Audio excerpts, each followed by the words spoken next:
डोंगरी, मुंबई का वो इलाका जहां गरीबी और अपराध एक दूसरे के पड़ोसी थे। यहां रहता था इब्राहिम कास्कर, बॉम्बे पुलिस का हेड कांस्टेबल। एक ऐसा आदमी जिसने पूरी जिंदगी अपनी वर्दी की इज्जत बचाकर रखी, कभी 1 रुपए की रिश्वत नहीं ली। ईमानदारी उसकी रगों में दौड़ती थी। लेकिन तकदीर का तमाशा देखिए, उसी ईमानदार पुलिस वाले के घर में एक ऐसा बीज अंकुरित हो रहा था जो आगे चलकर पूरे मुल्क को जहर देने वाला था। दाऊद, इब्राहिम कास्कर का बेटा। बचपन से ही दाऊद बाकी बच्चों से अलग था। जब बाकी बच्चे क्रिकेट खेलते थे तो दाऊद की नजरें उन लोगों पर टिकी रहती थीं जो डोंगरी की गलियों में राज करते थे। वो भाई लोग जिनकी कलाइयों पर विदेशी घड़ियां चमकती थीं, जिनके सामने दुकानदार सिर झुकाते थे, जिनकी एक आवाज पर पूरा मोहल्ला थम जाता था।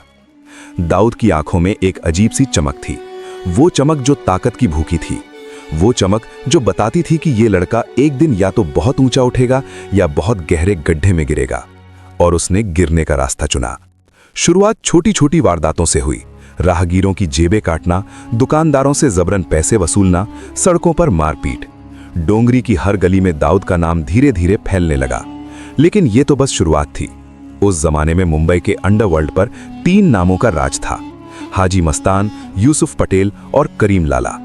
ये तीनों स्मगलिंग के बेताज बादशाह थे।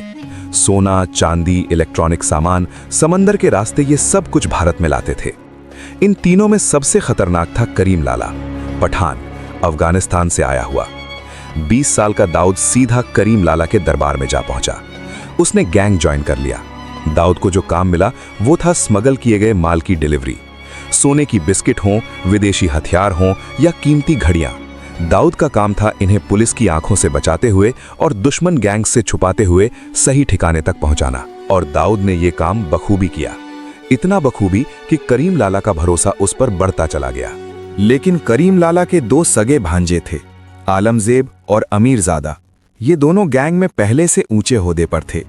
इन दोनों की आंखों में दाऊद की बढ़ती हैसियत कांटे की तरह चुभती थी।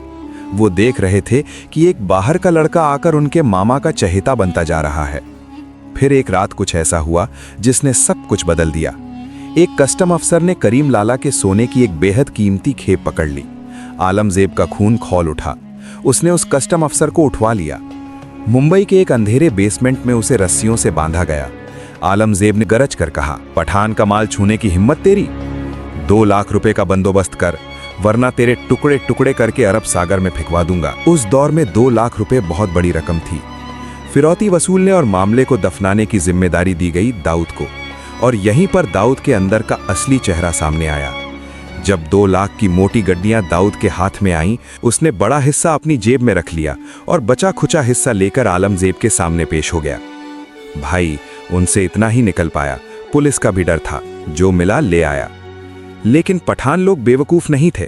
उनके अपने खबरियों का जाल था। जब जांच हुई तो सच सामने आ गया। पैसा पूरा दिया गया था। दाऊद ने गद्दारी की थी। जो हुआ वो उम्मीद के मुताबिक ही था। दाऊद को दर्जनों गुंडों के सामने घसीट कर लाया गया। लातों, घूसों और डंडों से इतना पीटा गया कि वो उठ नहीं पा रहा था। फिर उसे धक्के मारकर गैंग से बाहर फेंक दिया गया। लेकिन उस रात जमीन पर पड़ा हुआ लहूलुहान दाऊद मुस्कुरा रहा था, क्योंकि उसने तय कर लिया था अब वो किसी के नीचे काम नहीं करेगा। अब वो खुद अपना साम्राज्य खड़ा करेगा। दाऊद ने अपनी खुद की सिंडिकेट खड़ी की। नाम रखा डी कंपनी। डी मतलब दाऊद। उसने सबसे पहले अपने सगे भाइयों साबिर, इकबाल, अनीस और नूरा को अपने साथ जोड़ा। फिर धीरे धीरे डोंगरी और आसपास के इलाकों से ऐसे लड़कों को चुनना शुरू किया जो बेरोजगार थे, गुस्से से भरे हुए थे और जिनके पास खोने के लिए कुछ नहीं था। वो एक फौज तैयार कर रहा था, एक ऐसी फौज जो सिर्फ उसके इशारे पर चले। और अब शुरू हुआ बॉम्बे की सड़कों पर वो खूनी अध्याय जिसने शहर की नींद हराम कर दी। डी कंपनी और पठान गैंग के बीच रोज खून बहने लगा। गोलियां चलती, लाशें गिरती और पुलिस बस रिपोर्ट दर्ज करती रहती। अंडरवर्ल्ड के पुराने खिलाड़ी हाजी मस्तान और यूसुफ पटेल समझ गए थे कि अब वक्त बदल रहा है। पुरानी पीढ़ी में एक अनलिखा नियम था, औरतों और बच्चों को हाथ नहीं लगाना, पुलिस से समझौता करके चलना। हाजी मस्तान और यूसुफ पटेल ने स्मगलिंग छोड़कर रियल एस्टेट और राजनीति का रास्ता पकड़ लिया। अंडरवर्ल्ड का मैदान अब दाऊद और पठानों के लिए खुला था। साल 1981, वो तारीख जिसने दाऊद को एक गैंगस्टर से एक राक्षस में बदल दिया। दादर का एक पेट्रोल पंप, रात का गहरा अंधेरा। दाऊद का बड़ा भाई साबिर इब्राहिम अपनी फिएट कार में बैठा था। अचानक कई गाड़ियां आकर रुकी, दरवाजे खुले, हथियारबंद शूटर निकले। उनमें मुंबई अंडरवर्ल्ड का सबसे खतरनाक और पढ़ा लिखा शूटर मान्या सुर्वे भी था। गोलियों की बारिश हुई, साबिर का सीना छलनी हो गया, कार की खिड़कियां चकनाचूर और साबिर की लाश खून से सनी सीट पर पड़ी रह गई। उसी रात दाऊद पर भी उसके घर के पास हमला हुआ, लेकिन तकदीर ने उसे बचा लिया। जब दाऊद अस्पताल पहुंचा और उसने अपने बड़े भाई की बेजान बॉडी देखी तो उसके चेहरे पर आंसू नहीं थे, वहां सिर्फ एक खौफनाक खामोशी थी, वो खामोशी जो तूफान से पहले आती है। आज के बाद मुंबई में पठान गैंग का एक भी आदमी सांस नहीं लेगा, उनके घरों में घुसकर मारूंगा, ये साबिर भाई से मेरा वादा है। आलमजेब समझ गया कि अब मुंबई में रहना उसके लिए मौत का फरमान है। उसने रातों रात मुंबई छोड़ दी और गुजरात में जाकर पनाह ली, जहां पठान गैंग के पुराने संपर्क और भ्रष्ट पुलिस वालों का सहारा था। लेकिन दाऊद इतनी आसानी से कहां छोड़ने वाला था। उसने वहां के जाने माने स्मगलर लल्लू जोगी से हाथ मिलाया। मकसद एक ही था, आलमजेब को उसके अपने गढ़ में घुसकर खत्म करना। दाऊद ने एक चाल चली, आलम के खिलाफ गुजरात पुलिस में एक झूठा केस दर्ज करवा दिया। सोच ये थी कि पुलिस आलम को गिरफ्तार करे और दाऊद अपने आदमियों से जेल के अंदर ही उसका काम तमाम करवा दे। 1983 में गुजरात पुलिस को एक पक्की सूचना मिली और उन्होंने छापा मारा, लेकिन पकड़ा गया दाऊद खुद, लल्लू जोगी के साथ अवैध हथियारों समेत रंगे हाथ गिरफ्तार। जेल में बैठे बैठे दाऊद को एक बात समझ आ गई, गुजरात आलमजेब का इलाका है, यहां उसे मारना नामुमकिन है। खेल मुंबई में ही खेलना होगा। जैसे ही दाऊद को जमानत मिली वो सीधा मुंबई लौटा और अब वो बस एक सही मौके का इंतजार कर रहा था। वो मौका आया 6 सितंबर 1983 को। आलमजेब का भाई अमीरजादा, उसे एक पुराने आपराधिक मामले में मुंबई सेशन कोर्ट में पेशी के लिए आना था। दाऊद जानता था कि कोर्ट में भारी पुलिस बंदोबस्त होगा। उसने मुंबई के उभरते हुए गैंगस्टर बड़ा राजन से मदद मांगी। राजन ने एक ऐसा लड़का चुना जिसे कोई पहचानता तक नहीं था, डेविड परदेसी। डेविड परदेसी बिल्कुल सामान्य तरीके से चलता हुआ भीड़ में से गुजरा। किसी पुलिस वाले ने उसे रोकना तो दूर, उसकी तरफ देखा तक नहीं। भरे कोर्ट रूम में अमीरजादा के सीने में एक के बाद एक गोलियां उतार दी। लेकिन दाऊद को यह भी पता था कि मुंबई पुलिस के कुछ जुझारू और ईमानदार अफसर अब उसे हर कीमत पर पकड़ना चाहते हैं। 1985 का अंत, जब आखिरकार सुप्रीम कोर्ट से दाऊद के खिलाफ गिरफ्तारी वारंट जारी हुआ, दाऊद इब्राहिम भारत की सरजमीन छोड़कर दुबई पहुंच चुका था। दिसंबर 1992, बाबरी मस्जिद का विध्वंस। इस एक घटना ने पूरे भारत को आग में झोंक दिया।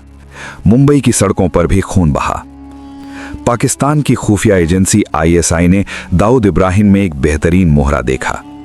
ISI के शीर्ष अधिकारियों ने दुबई में दाऊद से संपर्क किया। उन्होंने उसके सामने एक सौदा रखा, हम तुम्हें पूरी सुरक्षा देंगे, बदले में हमें सिर्फ एक चीज चाहिए, तुम्हारा तस्करी का विशाल नेटवर्क।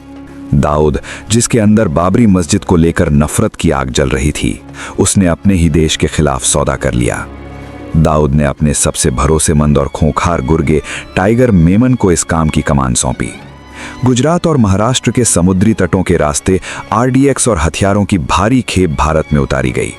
12 मार्च 1993, वो तारीख जो हर हिंदुस्तानी के दिल पर एक जख्म की तरह हमेशा के लिए दर्ज हो गई। एक के बाद एक 12 सिलसिलेवार बम धमाके, बॉम्बे स्टॉक एक्सचेंज की ऊंची इमारत, एयर इंडिया बिल्डिंग, सेंचुरी बाजार, जवेली बाजार, 250 से ज्यादा बेगुनाह लोग मारे गए। वो दाऊद इब्राहिम जो कल तक सिर्फ एक स्मगलर था, एक गैंगस्टर था, अब भारत का सबसे बड़ा, सबसे खतरनाक आतंकवादी बन चुका था। छोटा राजन जैसे हिंदू गैंगस्टरों ने दाऊद का साथ छोड़ दिया। आज दाऊद इब्राहिम पाकिस्तान में कराची के पॉश क्लिफ्टन इलाके में पाकिस्तानी सेना और ISI की कड़ी सुरक्षा में छुपा बैठा है, एक कायर की तरह, एक गद्दार की तरह, एक पुलिस वाले का बेटा जिसने अपने बाप की वर्दी की इज्जत मिट्टी में मिला दी।